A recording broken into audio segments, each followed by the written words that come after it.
Content warning. Check the show notes for more information. It's May 26th, 1998, and another remarkable event is about to be uncovered by Arion, Rebecca, and Olly, the Retrospectors. So it was today in history in 1998 that the first National Sorry Day was marked in Australia. And it's an event that's happened every year since. So it's also Sorry Day today, the day this episode is released. And the purpose of it is to commemorate the confinement and forced assimilation of Aboriginal and Torres Strait Islander and First Nations people, the so-called stolen generation, forcibly separated from their families as children. Yeah, and the first Sorry Day was marked with lots of events. I was actually still in the country. This was before I came over to live in the UK. And there were like 300 official events around the country, and more than 1,000 people turned up to a ceremony that was held at Parliament House in Canberra. But alongside all of those official events, there was just a lot of like individual kind of reflecting and engaging with the question, because I think even at this stage, Australia was still having to do a lot of learning, finding out about our own past. The government now estimates 1 in 10 Indigenous children were forcibly taken from their families between 1910 and 1970. So this affected around 50,000 kids. Yeah, and that's kind of the low end of the estimate range. You know, what was going on here was something that smacked very much of eugenics. Yeah, in a report that had been published a year before, so the first Sorry Day fell on the first year anniversary of the publication of this report, one of the recommendations was that there should be a formal apology and a series of formal apologies from state and federal government to the Indigenous community for the things that transpired. The stolen generations were specifically mixed-race children, almost all of them with Indigenous mothers and white fathers, who would then be forcibly removed from those Indigenous communities. They usually didn't have contact with their white family, so it was pretty easy for the white authorities to just remove them. And they were then either raised in institutions, often religious institutions, or fostered out to white Australian families. You know, and obviously with all of the abuse and exploitation that accompanies that kind of, mass forced movement of children into strangers' homes. Well, that's it, isn't it? Like wherever, actually, there are institutionalised children. And you see this in doubtless well-intentioned movements of the Second World War in this country, like child evacuees or the Kindertransport. You know, even if people are apparently rescuing you from certain death, if they're leading you into a place where you're going to be sexually and physically abused and traumatised for being separated from your community, that is going to have repercussions. I think that's what's a bit hard to understand about this, is that they believed then, you have to imagine this is the 1950s in Australia, they believed that mixed-race children would have more advantages in mainstream Australian society if they were raised in white families.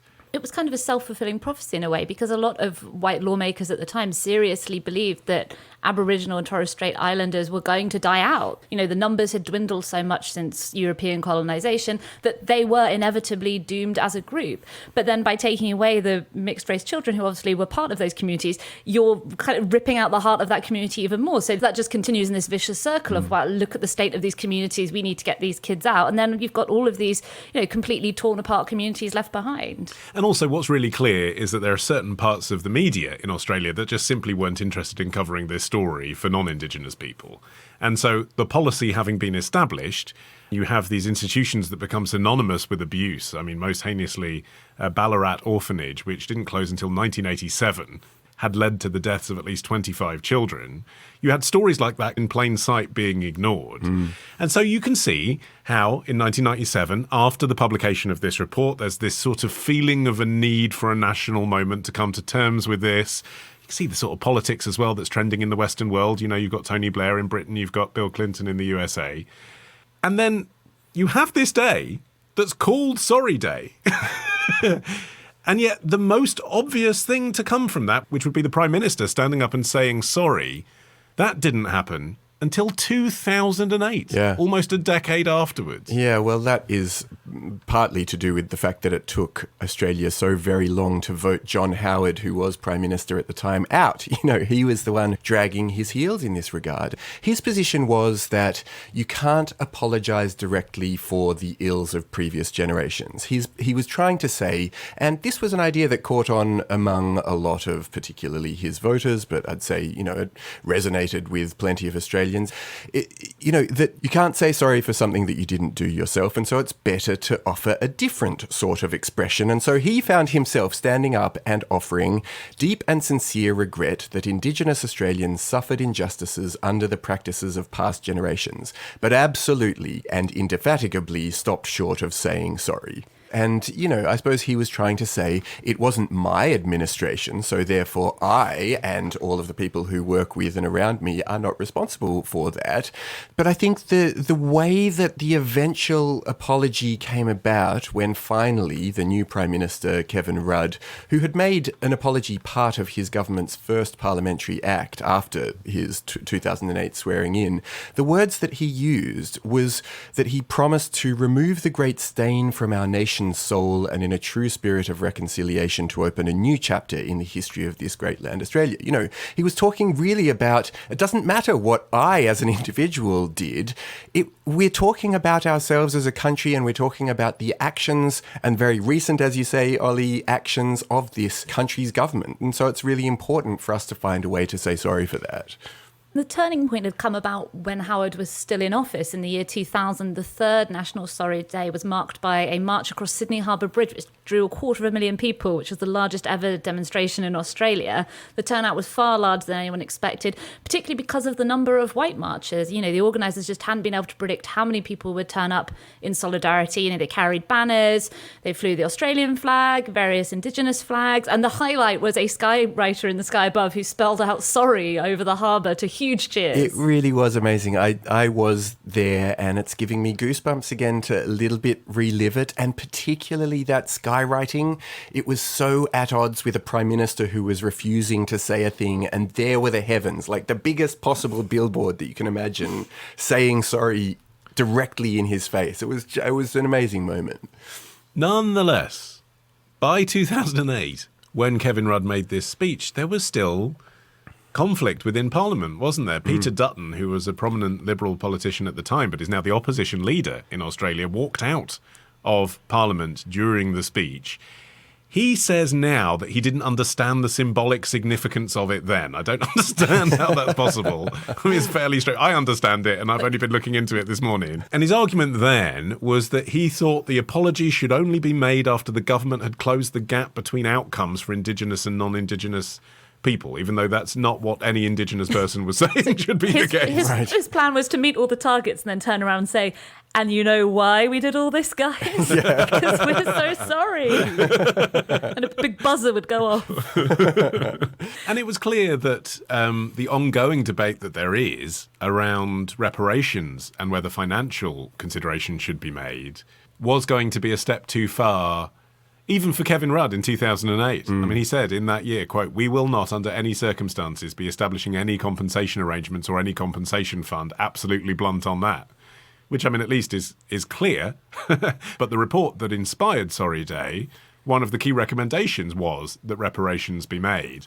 And the closest the federal government came to that was in a sort of gesture, really, ensuring that any donations to the Stolen Children Support Fund would be tax deductible. I mean, big whoop. And the other function of Sorry Day in Australian culture, in a way, is that it's sort of an awkward attempt to balance out Australia Day, which, it's undergone a Christmas-style secular rebranding to become a generic, inoffensive celebration of Australian culture and Australian values. But fundamentally, it marks the anniversary of European colonisers arriving in Australia. So it's always been a contentious day. And before Sorry Day was established, that was really the nexus of Indigenous protest. Aboriginal groups had long boycotted Australia Day. There was one really horrifying incident in 1938 when Indigenous activists had organised a demonstration in Sydney on Australia Day, which was the first formal protest of its kind. And at the time, it was to raise awareness of the fact that Aboriginal Australians didn't have full civil rights.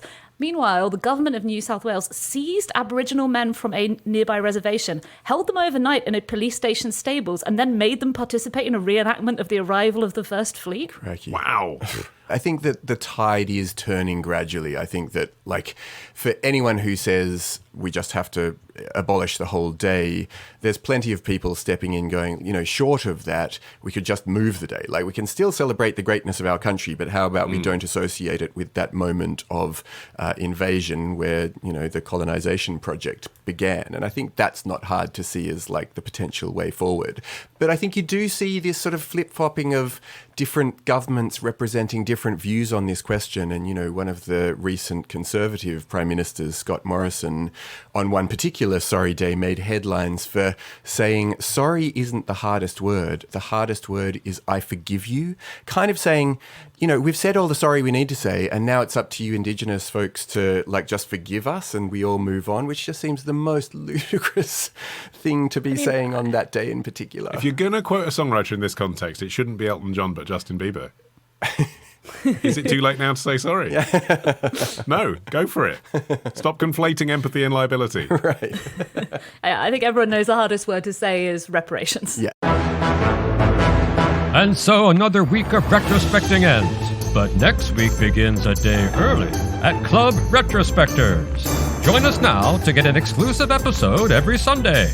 Patreon.com/retrospectors. Part of the Acast Creator Network.